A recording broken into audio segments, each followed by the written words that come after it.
Bismillahirrahmanirrahim. Assalamualaikum warahmatullahi wabarakatuh. Kembali lagi dengan saya Sarah Rahmawati, NIM 1814080055. Nah, kali ini saya akan menjelaskan materi kita tentang mata kuliah metodologi penelitian yang materinya tentang tinjauan pustaka. Yang pertama itu pengertian dan pentingnya kajian pustaka. Kajian pustaka menurut Nyoman Kutaratna dalam Prastowo, kajian pustaka adalah seluruh bahan bacaan yang mungkin pernah dibaca dan dianalisis baik yang sudah dipublikasikan maupun sebagai koleksi pribadi. Nah, pengajian teori tidak akan terlepas dari kajian pustaka atau studi pustaka karena teori secara nyata dapat diperoleh melalui studi atau kajian kepustakaan.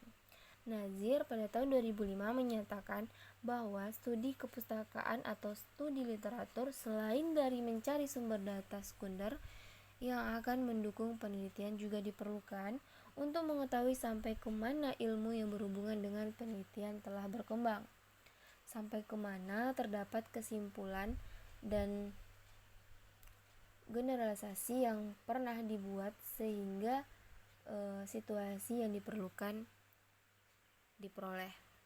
Nah, kajian pustaka menurut Nyoman Kutaratna dan Prastowo memiliki 3 pengertian.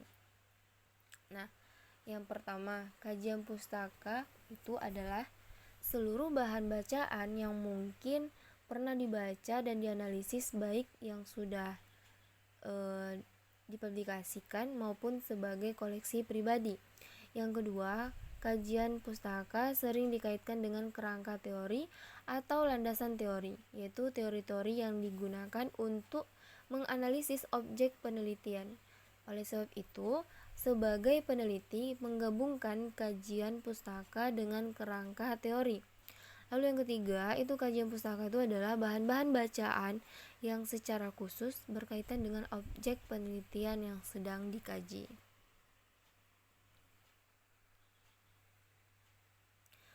Nah, kajian pustaka sangat penting baik bagi peneliti maupun pembaca. Sebab kajian pustaka akan mencerminkan kemantapan mutu ilmiah hasil penelitian. Dari sini akan diketahui keluasan dan kedalaman teori atau model yang dikembangkan untuk memecahkan persoalan.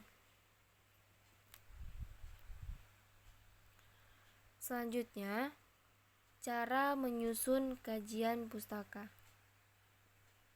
Nah, yang pertama itu ada sesuai dengan tahun penelitian. Cara penyajian kajian pustaka dalam jenis ini disajikan secara kronologis dengan pertimbangan bahwa aspek kesejarahan memiliki makna tertentu dalam menentukan objektivitas penelitian seperti dilakukan dalam berbagai analisis persepsi masyarakat. Yang kedua, sesuai dengan relevansi dan dalam kedekatan dengan objek. Cara kedua dilakukan dengan pertimbangan relevansi kedekatan penelitian dengan penelitian yang sudah pernah dilakukan. Berdasarkan pemaparannya, penyajian kajian pustaka dibedakan menjadi 2. Penyajian kajian pustaka secara deskriptif dan penyajian kajian pustaka secara deskriptif dengan analisis. Nah, sebelum itu, penyusunan kajian pustaka meliputi beberapa langkah. Yang pertama, membaca karya-karya ilmiah hasil penelitian sebelumnya yang terkait. Terus, mencatat hasil interpretasi terhadap bahan-bahan bacaan. Lalu menyusun kajian pustaka berdasarkan hasil analisis terhadap karya ilmiah sebelumnya yang relevan. Nah, selanjutnya sumber kajian pustaka. Berikut dijelaskan beberapa jenis sumber bacaan yang dapat digunakan untuk memperoleh teori-teori yang relevan. Yang pertama itu ada buku teks, yang kedua jurnal, yang ketiga periodika, yang keempat yearbook, yang kelima bulletin, yang keenam virtual, yang ketujuh leaflet, yang kedelapan annual review, yang kesembilan yang kesembilan itu off-print atau kiriman artikel dari pengarang yang terlepas dari majalah atau dari buku teks. Lalu yang ke-10 itu reprint. 11 resign advance atau itu Nazir itu menyatakan bahwa resign advance ini adalah majalah ilmiah yang berisi artikel-artikel yang tidak diperoleh dalam review jurnal. Lalu yang ke-12 bibliografi, dan ke-13 handbook, yang ke-14 manual. Nah, selanjutnya itu manfaat kajian pustaka atau penelitian sebelumnya yang relevan. Menurut Nyoman Kutaratna dalam Prastowo pada tahun 2012, ada 4 manfaat dari kajian pustaka. Yang pertama, dapat menghindarkan peneliti dari terjadinya peniruan, plagiasi, dan penipuan dalam berbagai bentuknya. Yang kedua, sebagai tanggung jawab moral, kejujuran bagi seorang ilmuwan untuk menghargai pendapat orang lain. Yang ketiga, menunjukkan bahwa masalah yang diteliti memang kaya makna sehingga layak untuk dibicarakan kembali. Lalu yang keempat itu menjelaskan bahwa penelitian dilakukan memang berbeda, sekaligus menunjukkan bahwa dalam penelitian yang sedang dilakukan akan ditunjukkan hal-hal yang baru yang berbeda dengan penelitian lain. Pada penelitian kuantitatif, kajian pustaka ini berfungsi sebagai pengetahuan awal atau dasar teori yang digunakan dalam mengkonstruksi variabel yang ada dalam penelitian.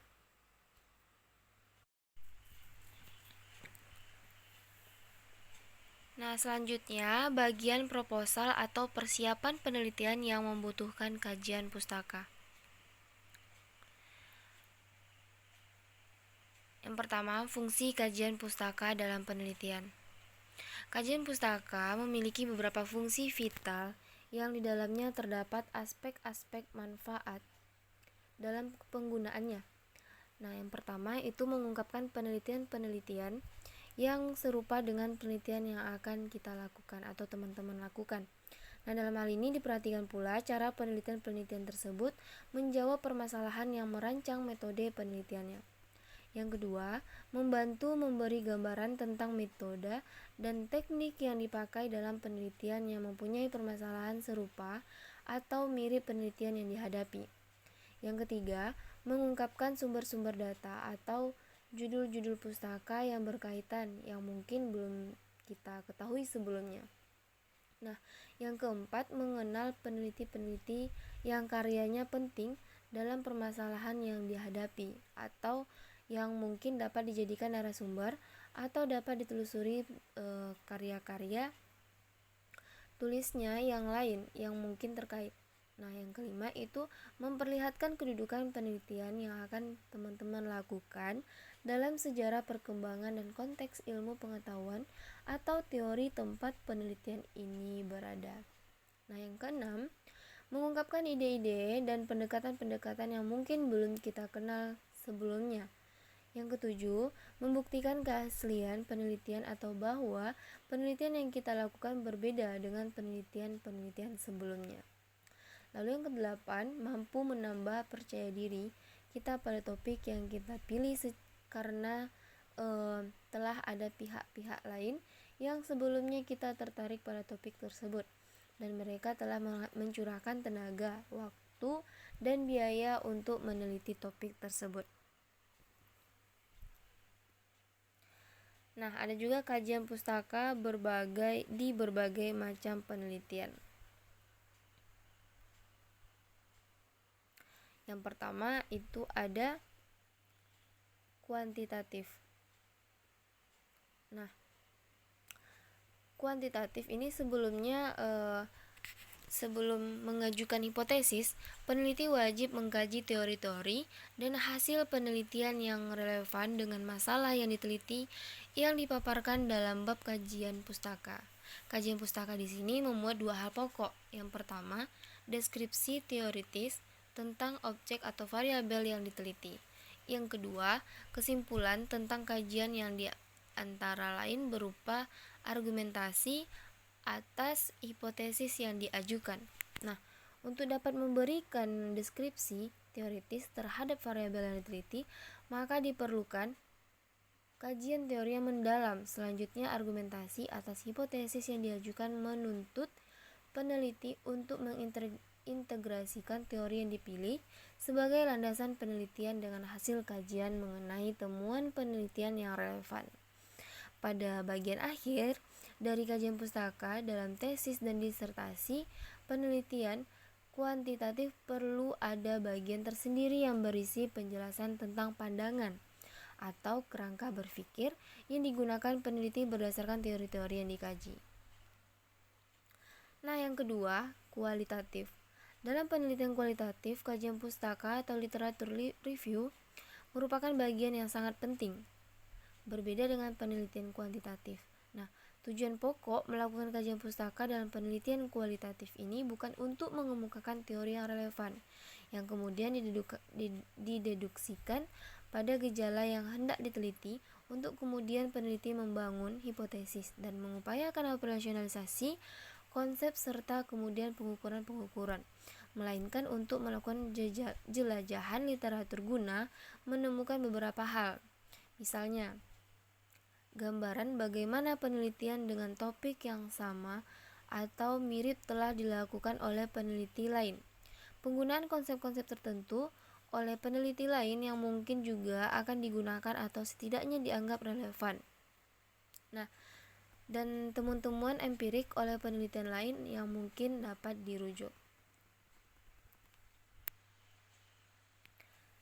Selanjutnya itu ada pengembangan, mengungkapkan kerangka atau komprehensif atau acuan komprehensif mengenai konsep, prinsip, dan teori yang digunakan sebagai landasan dalam memecahkan masalah yang dihadapi atau dalam mengembangkan produk yang diharapkan.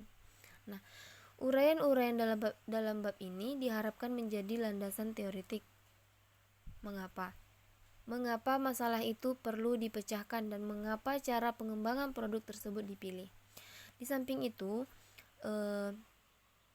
bagian ini juga dimaksudkan untuk memberikan gambaran tentang kaitan upaya pengembangan dengan upaya-upaya yang lain yang mungkin sudah pernah ada dan ditemukan oleh peneliti lain. Sehingga dalam hal ini, upaya pengembangan yang dilakukan memiliki landasan empiris yang kuat dan mantap. Nah, selanjutnya itu perujukan dan pengutipan. Bagian ini berisi petunjuk yang berkaitan dengan cara merujuk, mengutip secara langsung atau tidak langsung, dan cara menulis daftar rujukan dan berbagai sumber. Nah, cara merujuk, yang pertama cara merujuk. Nah, perujukan dilakukan dengan menggunakan nama akhir dan tahun di antara tanda kurung. Jika ada dua penulis, perujukan dilakukan dengan cara menyebut nama akhir kedua penulis tersebut. Nah, jika penulisnya lebih dan dua orang, penulisan rujukan dilakukan dengan cara menulis nama pertama dan penulis tersebut diikuti dengan DKK.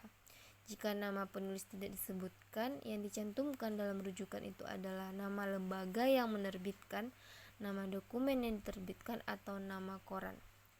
Nah, ini untuk karya terjemahan, perujukan dilakukan dengan cara menyebutkan nama penulis aslinya, rujukan, dan dua sumber atau lebih yang ditulis oleh penulis yang berbeda dicantumkan dalam satu tanda kurung dengan titik koma sebagai tanda pemisahnya.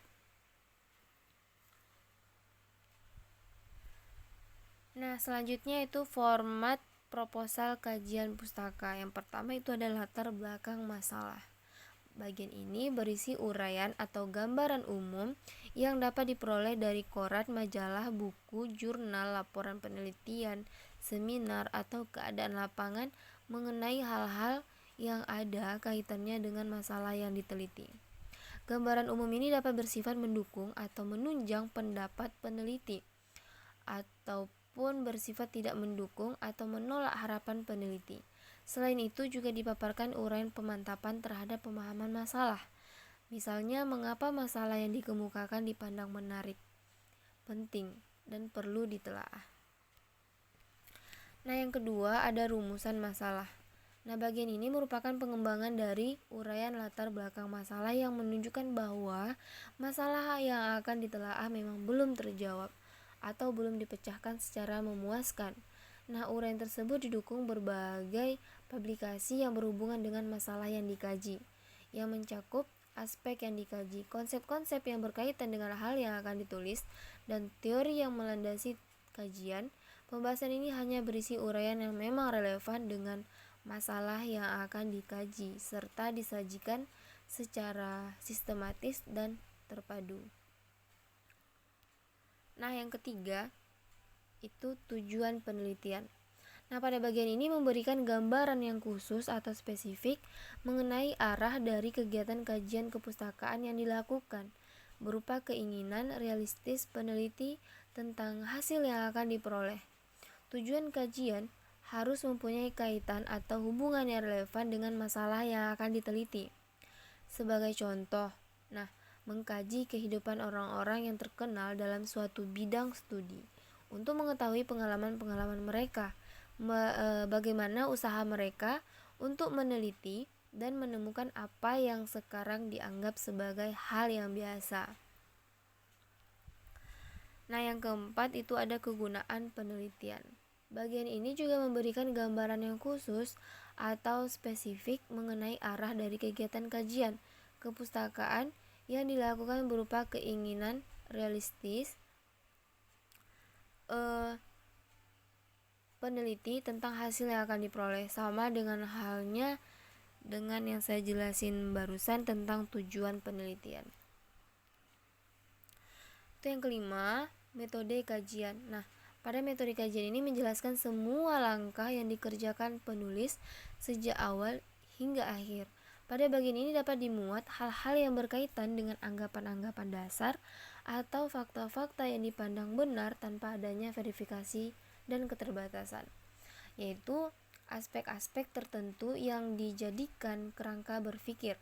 Selanjutnya dilakukan analisis masalah dan variabel yang terdapat dalam judul kajian. Nah, analisis masalah menghasilkan variabel dan hubungan antar variabel.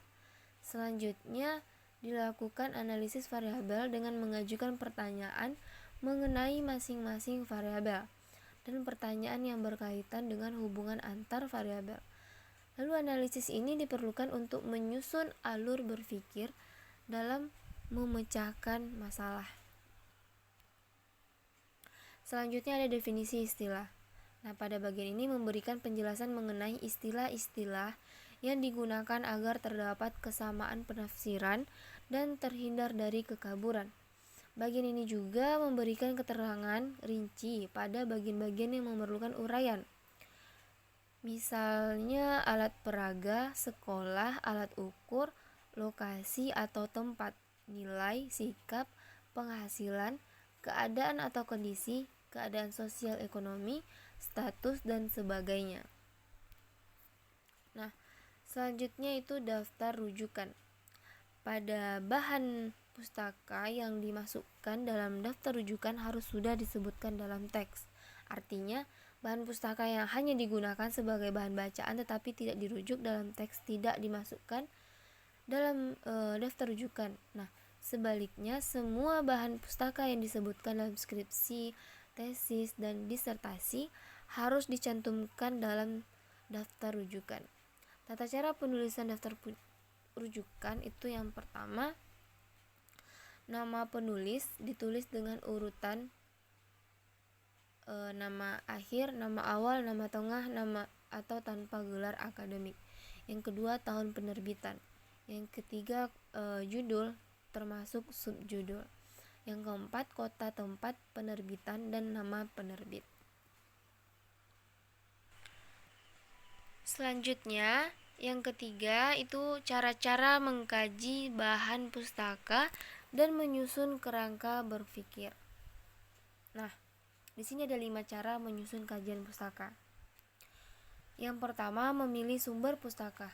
Sumber pustaka seperti yang sudah dijelaskan tadi dapat berupa skripsi, tesis, disertasi, makalah, paper, jurnal penelitian, buku, situs internet yang kredibel, dan lain-lain. Memilih sumber pustaka yang baik penting untuk menghasilkan kutipan atau ide yang tepat. Dalam memilih sumber pustaka terdapat beberapa kriteria sumber pustaka. Yang pertama, sesuai dengan topik penelitian yang akan dilakukan. Yang kedua, isi mudah dipahami oleh peneliti. Yang ketiga, pernyataan dalam sumber tersebut harus bisa dibuktikan secara empiris. Yang keempat, sumber pustaka harus terorganisir supaya lebih mudah dalam mencari informasi yang dibutuhkan. Yang kelima, sesuai dengan perkembangan zaman dan sesuai dengan teori terbaru. Yang keenam, berhubungan dengan penelitian. Yang ketujuh, sumber tersebut harus terpercaya. Nah, cara yang kedua itu menelusuri sumber pustaka. Setelah ditemukan beberapa sumber pustaka yang sesuai dengan penelitian yang dilakukan, maka langkah selanjutnya itu adalah menelusuri isi di dalam sumber pustaka untuk mencari kutipan.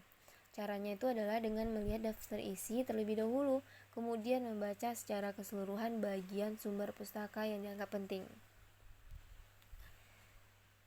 Nah, cara yang ketiga itu membaca sumber pustaka. Jauh lebih baik jika kita mengambil sumber pustaka dengan cara membaca dan memahami isi sumber pustaka tersebut supaya tidak asal mengutip. Tujuan lainnya adalah untuk membentuk kerangka teori di dalam pikiran supaya mempermudah penulisan karya ilmiah. Nah, yang keempat itu mencatat hasil interpretasi terhadap sumber pustaka. Nah, catatlah hal-hal yang dianggap penting di dalam sumber pustaka. Kemudian, menulis ulang yang kita baca sesuai pemahaman dan memeriksanya kembali untuk memastikan keakuratan kajian pustaka yang akan dibuat. Nah, cara yang kelima itu penyajian kajian pustaka.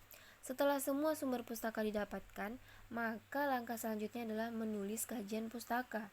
Pada umumnya, kajian pustaka berada di bab 2, suatu karya ilmiah. Nah, kajian pustaka terdiri dari beberapa subbab yang menjabarkan semuanya yang berhubungan dengan penelitian yang akan dilakukan.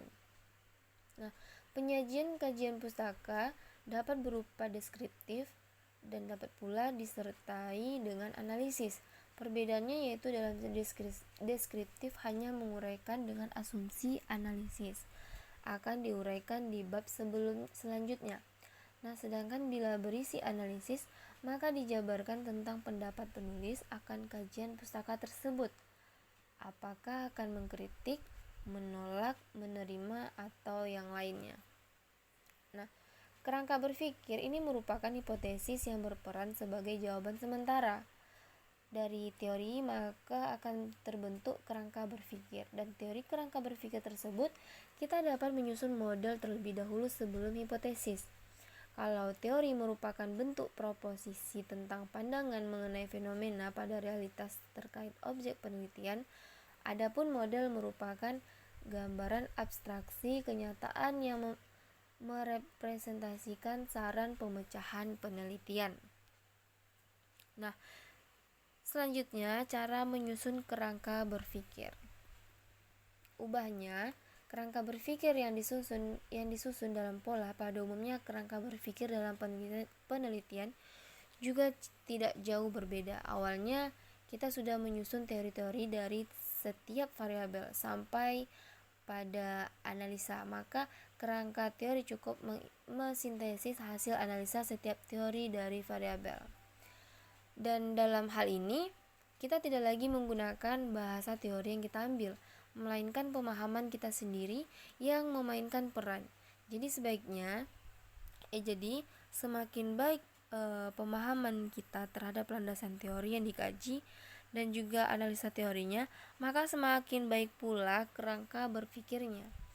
Nah, di sini ada beberapa tips yang dapat membantu menyusun kerangka berpikir dengan tepat. Yang pertama, menguasai teori-teori ilmiah sebagai dasar argumentasi. Yang kedua, menganalisa variabel-variabel yang terkait dalam permasalahan. Nah, yang ketiga, membahasakan sendiri hasil pemahaman dan analisa landasan teori. Lalu yang terakhir itu dapat menggunakan bahasa asosiatif seperti jika begini maka begitu, semakin yang ini begini maka yang itu semakin begitu. Selanjutnya yaitu ke poin tentang menjabarkan aturan pengutipan penulisan berdasarkan body note, footnote, dan endnote. Nah, yang pertama itu catatan tubuh atau body note dilakukan ketika penulis mencantumkan sumber kutipan langsung setelah selesainya sebuah kutipan dengan menggunakan tanda kurung.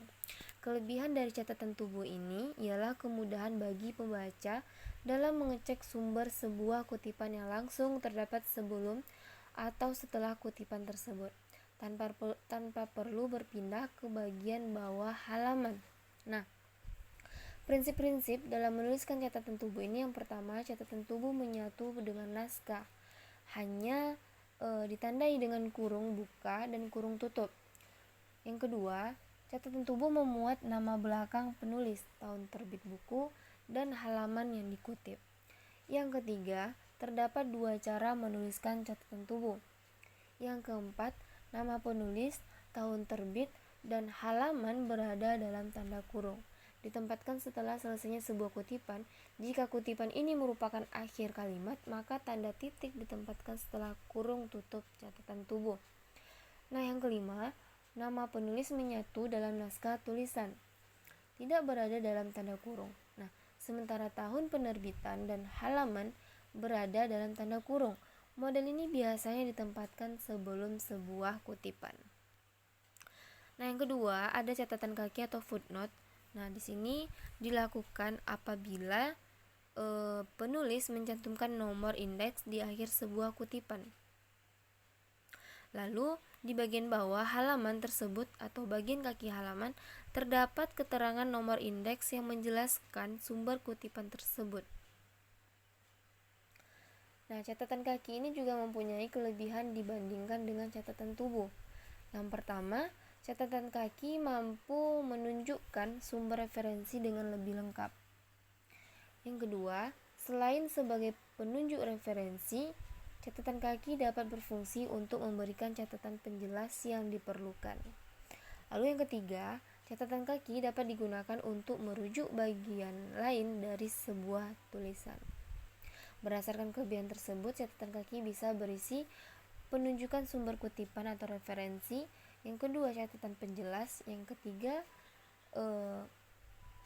penunjukan sumber kutipan sekaligus catatan penjelas. Prinsip-prinsip dalam menuliskan catatan kaki. Yang pertama, catatan kaki dicantumkan di bagian bawah halaman, dipisahkan dengan naskah skripsi oleh sebuah garis. Nah, pemisahan ini akan otomatis dilakukan oleh program Microsoft Word dengan cara mengklik insert, kemudian referensi, kemudian footnote. Nah, yang kedua, nomor catatan kaki ditulis secara urut pada tiap bab, mulai dari nomor 1, artinya catatan kaki pertama di tiap awal bab menggunakan nomor 1, begitu seterusnya. Nah, yang ketiga, catatan kaki ditulis dengan 1 spasi. Yang keempat, pemilihan huruf dalam catatan kaki harus sama dengan pemilihan huruf dalam naskah skripsi, hanya ukurannya lebih kecil, yaitu yang pertama tulisannya itu Times New Roman itu ukurannya 10, Arial ukurannya 9, dan Tahoma ukurannya 9. Yang kelima, baris pertama catatan kaki menjorok ke dalam sebanyak 7 karakter. Yang keenam, judul buku dalam catatan kaki ditulis miring atau italik. Yang ketujuh, nama pengarang dalam catatan kaki ditulis lengkap dan tidak dibalik. Yang kedelapan, catatan kaki bisa berisi keterangan tambahan. Nah, sedangkan dalam program komputer, cara pembuatan endnote persis sama dengan footnote, hanya letaknya saja yang harus diset di akhir karya ilmiah. Ketentuan-ketentuan yang berlaku untuk footnote juga berlaku untuk endnote, termasuk ketentuan untuk daftar pustaka. Selanjutnya, menjabarkan penelitian relevan dan cara penulisannya. Nah, kajian relevan ini adalah deskripsi tentang kajian penelitian yang sudah pernah dilakukan seputar masalah yang diteliti.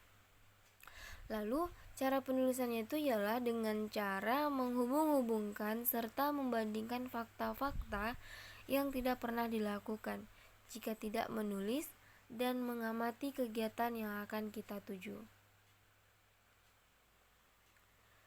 Nah, yang terakhir itu menguraikan hipotesis dan contoh-contohnya. Hipotesis merupakan jawaban sementara yang hendak diuji sebenarnya, dan tidak semua penelitian memerlukan hipotesis. Penelitian yang bersifat eksploratif dan deskriptif tidak memerlukan hipotesis. Lalu, fungsi pokok hipotesis di dalam penelitian ini yang pertama untuk menguji bukti teori, yang kedua mendorong timbulnya teori, yang ketiga menerangkan kejadian sosial, yang keempat sebagai prinsip untuk memfokuskan penelitian, yang kelima memberikan kerangka untuk menyusun kesimpulan yang akan diperoleh, yang keenam memberikan gagasan terkini untuk mengembangkan suatu teori, dan yang ketujuh memperluas wawasan peneliti tentang suatu indikasi yang sedang dipelajari. Lalu yang terakhir itu memberikan arah pada penelitian. Nah, selanjutnya ada juga jenis-jenis hipotesis. Yang pertama, hipotesis nol. Hipotesis nol ialah hipotesis yang menerangkan tidak adanya hubungan antara variabel independen atau X dan variabel dependen atau Y. Nah, ini artinya dalam kesimpulan hipotesis yang dicoba itu ialah ketidakbenaran variabel atau X dan mempengaruhi itu Y. Contoh, tidak terdapat hubungan antara warna baju dengan kecerdasan mahasiswa. Lalu yang kedua itu ada hipotesis kerja atau H1. Hipotesis kerja atau H1 ini ialah hipotesis yang menerangkan adanya hubungan antara variabel independen atau X dan variabel dependen ataupun Y yang diteliti. Perolehan perhitungan H1 tersebut akan dipakai sebagai dasar penyelidikan informasi penelitian. Nah, ini adalah contoh hipotesis. Misalkan dalam penelitian ini seorang peneliti ingin menemukan atau mengetahui apakah roti di toko kenanga Medan halal atau tidak.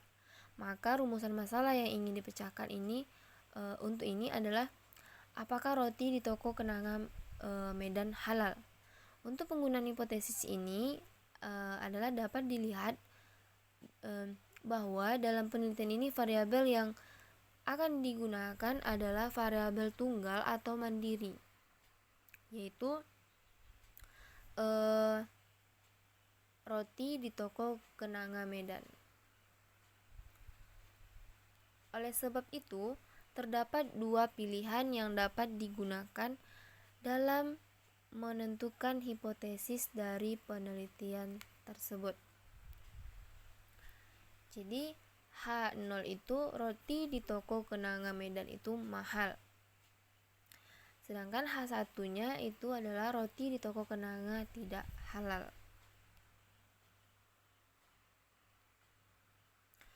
Nah, mungkin sekian yang dapat saya jelaskan. Jika ada salah dalam penyampaian, saya mohon maaf. Saya sudahi. Wabillahi taufiq wal hidayah. Wassalamualaikum warahmatullahi wabarakatuh.